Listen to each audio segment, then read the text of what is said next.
تھے وہ بھی متفکر تھے. ایک عالم کی غیرت نے، ایک عالم کی استقامت نے اس فتنے کا خاتمہ کر دیا. پھر میں تیسری چیز کا ذکر کرتا ہوں. تاتاریوں کا جب حملہ ہوا، تاتاریوں کے حملے کا آپ اس وقت اندازہ نہیں کر سکتے. میں صرف ایک بات کہتا ہوں کہ تاتاری چین سے نکلے اور وہ چینی ترکستان میں اور مشرقی ایشیا میں پھیل گئے. یہ ترکستانی جو آج روس کے ماتحت تھے پہلے اس میں پھیل گئے اور سمرقند و بخارا ان کا نشانہ بنا. لیکن ان کے فتنے کی ہولناکی کا یہ حال تھا کہ یورپین مورخوں نے لکھا ہے کہ انگلستان کے ساحل پر مچھلی کا شکار کرنے والے مچھیرے جن کا ذریعہ معاش یہی تھا، ماہی گیری تھی، وہ کئی ہفتے تک تاتاریوں کے ڈر سے نہیں نکلے کہیں تاتاری یہاں نہ آ جائیں. جو دنیا کے نقشے پر نظر رکھتے ہیں، جغرافیے سے واقف ہیں، کہاں یہ چین، کہاں یہ ترکستان، یہ ایشیا کا یہ مشرقی کنارہ، اور کہاں انگلستان کا وہ ساحل. لیکن ایسی ہولناکی تھی، ایسی دہشت پھیلی ہوئی تھی کہ وہ ہمت نہیں کرتے تھے. اور پھر اس زمانے کی ایک مثل تھی، یہ آج تک عربی کتابوں میں محفوظ چلی آ رہی، اذا قیل لک ان التتر انہزموا فلا تصدق. ہر بات مان لینا، ہر ممکن الوقوع واقعہ پیش آ سکتا ہے.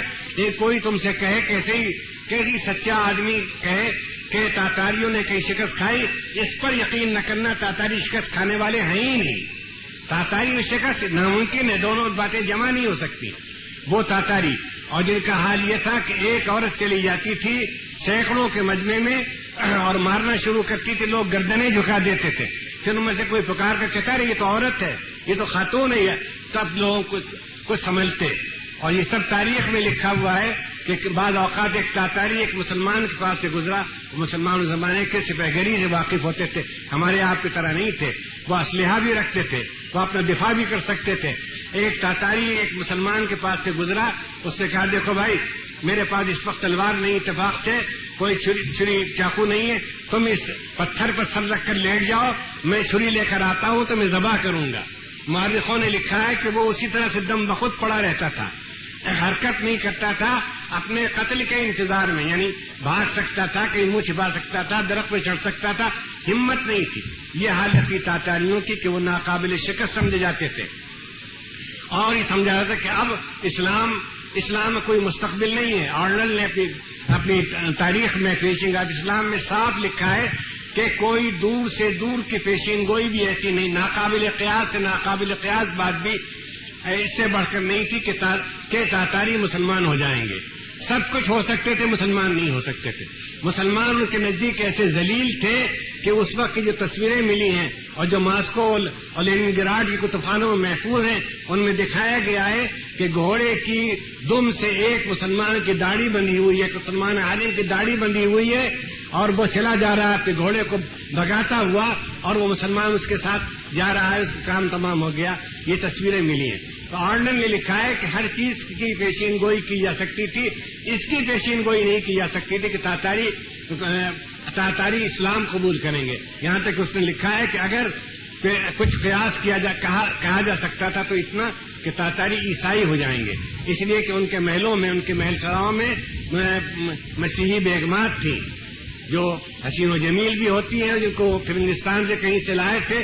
تو اگر وہ دین قبول کرتے تو عام طور پر اپنی بیویوں کے اثر سے اور حرم سراؤں کے اثر سے لوگ دین میں بدل دیتے ہیں اور اپنا تمدن بھی بدل دیتے ہیں، سب کچھ بدل دیتے ہیں. اس نے کہا کہ لیکن اس کا کوئی امکان نہیں تھا کہ وہ اسلام قبول کریں گے. میں زیادہ تفصیلات میں نہیں جا سکتا، لیکن تاریخ نے یہ شہادت دی. اور جیسا کہ آرنل نے لکھا ہے کہ اسلام اپنے خاکستر سے بلند ہوا.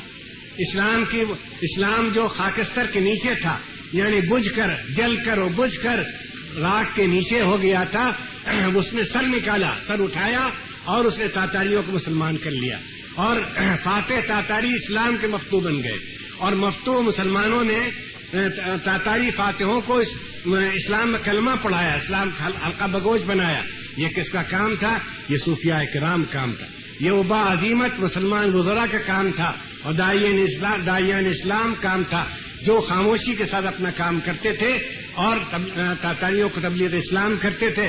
میں صرف ایک واقعہ سنا دیتا ہوں، کوئی ہمارے لیے بڑی عبرت کا واقعہ ہے کہ ایران میں تاتاریوں کی جو شاخ تھی وہ تغلق تیمور اس کا ولی عہد تھا، ولی عہد سلطنت تھا. اور یہ تاتاریوں کے ایک شاخ بغداد عراق میں تھی، ایک بہت بڑی شاخ ایران میں تھی جو ایران اور ترکستان تک پھیلی ہوئی تھی۔ تغلق تیمور شکار کے لیے نکلا تو شکاریوں میں کچھ توہمات ہوتے ہیں، آپ حضرات جانتے ہیں، شکار کھیلتے ہیں۔ ان میں سے ایک توہم یہ تھا کہ ایرانی نہ آنے پائے، ہماری شکارگاہ میں ایرانی نہ آنے پائے، انہیں شکار نہیں ملے گا۔ ہم جب شکار کھیلنے نکلتے تو ہمارے زمانے میں یہ تھا کہ چھری کا کوئی نام نہ لے، چاقو کوئی نام نہ لے، انہیں شکار نہیں ملے گا۔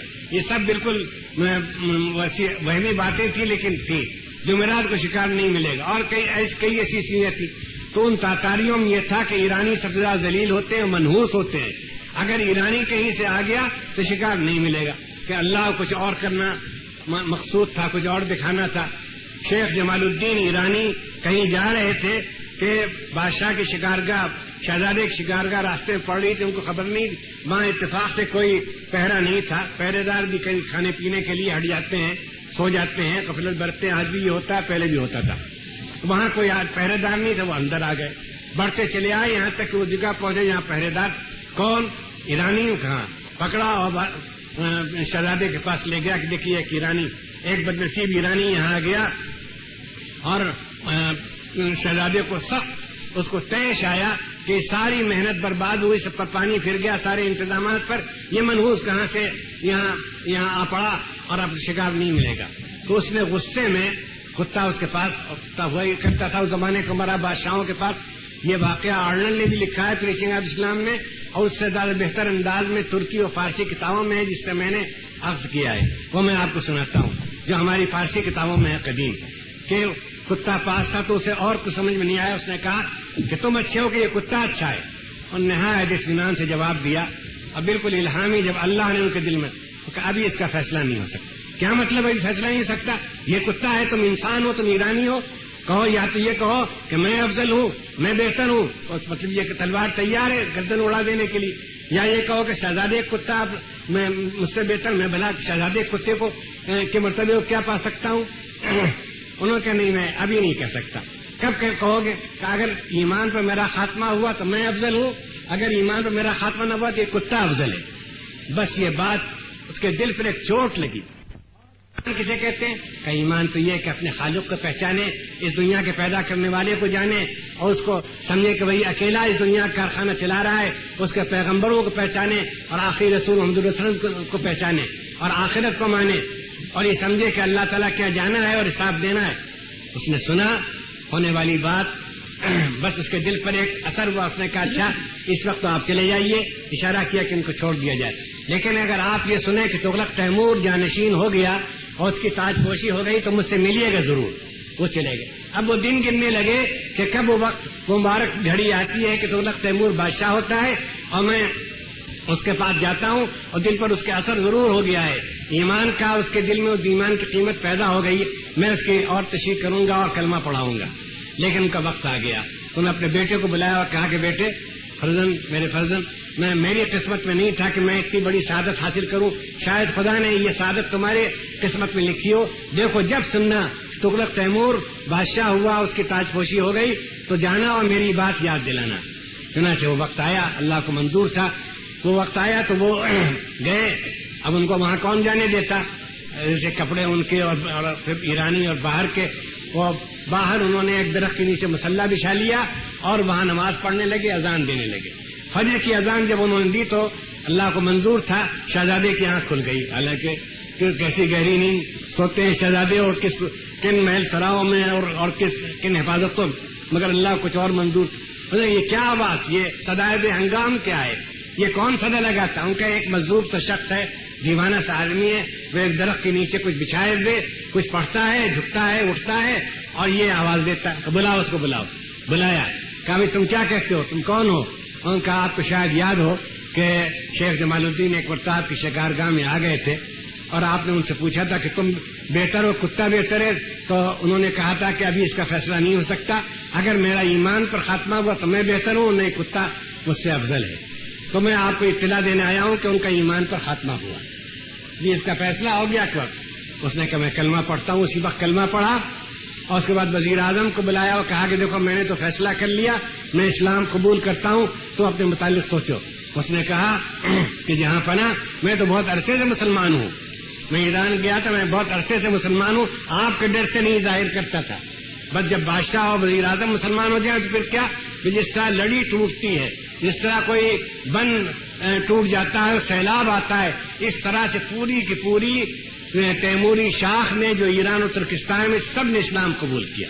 اور آپ کو معلوم ہے کہ تاریخ کی یہ حقیقتوں میں سے ایک حقیقت ہے کہ دنیا کی 3 قوموں نے من حیث القوم اسلام قبول کیا ہے۔ پہلے عرب کہ عرب کلیتاً 100% مسلمان ہو گئے، اور اس کے بعد یہ تاتاری اور عثمانی ترک، انہوں نے من حیث القوم اسلام قبول کیا، پھر کوئی ان میں کافر نہیں رہا، یا پھر افغانی۔ تو پوری یہ تاتاری شاخ مسلمان ہوئی، اور عراق کی تاتاری شاخ وہاں کے ایک مسلمان، ایک صالح اور ایک نہایت ہوشمند مسلمان وزیر اعظم جو تھے، ان کی کوشش سے مسلمان، پوری تاتاری شاخ مسلمان ہو گئی۔ اور اقبال کا یہ شعر کہ ہے کیا آج بھی تاتار ہے آیا آج بھی تاتار کے افسانے سے، ہے آیا آج بھی تاتار کے افسانے سے، پاش بامل گئے کعبے کو صنم خانے سے، ہے آیا آج بھی تاتار کے افسانے سے، پاس بامل گئے کعبے کو صنم خانے سے۔ یہ کس نے کیا؟ یہ اس وقت کے داعیان اسلام کی عظیمت نے، ان کے توکل علی اللہ نے، ان کے اس فیصلے نے کہ نہیں، یہ نہیں ہوگا، یہ نہیں ہوگا کہ ہم تاتاریوں کے رحم و کرم پر رہیں اور تاتاری اسلام کی دولت سے محروم رہیں اور ہماری جان کی صرف امان ہو اور ہم کھاتے پیتے رہیں اور یہ ہم پر حکومت کریں اور یہ کافر دنیا سے جائیں۔ یہ چند باخدا اہل دل، جن میں سے صرف ایک کا میں نے نام لیا ہے، ایسے اور، لیکن تاتاریوں کو جن لوگوں نے اسلام پر آمادہ کیا اور جن کی وجہ سے وہ اسلام لائے، ان کا اخلاص اتنا بڑھا ہوا تھا کہ ان کے نام بھی تاریخ میں محفوظ نہیں رہے، انہوں نے اپنے ناموں کو چھپایا۔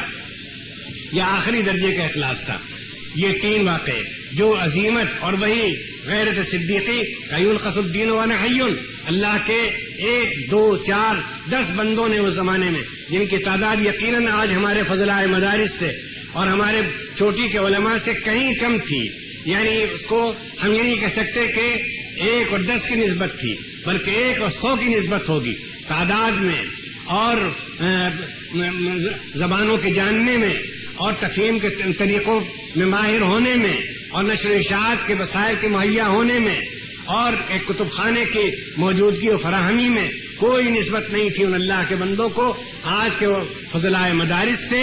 اگر انہوں نے تاتاری جیسی قوم کو جنہوں نے عالم اسلام کو پامال کر کے تہس نہس کر کے رکھ دیا تھا، اور عالم شہر کے شہر ایسے شہر خوارزم جیسا شہر اور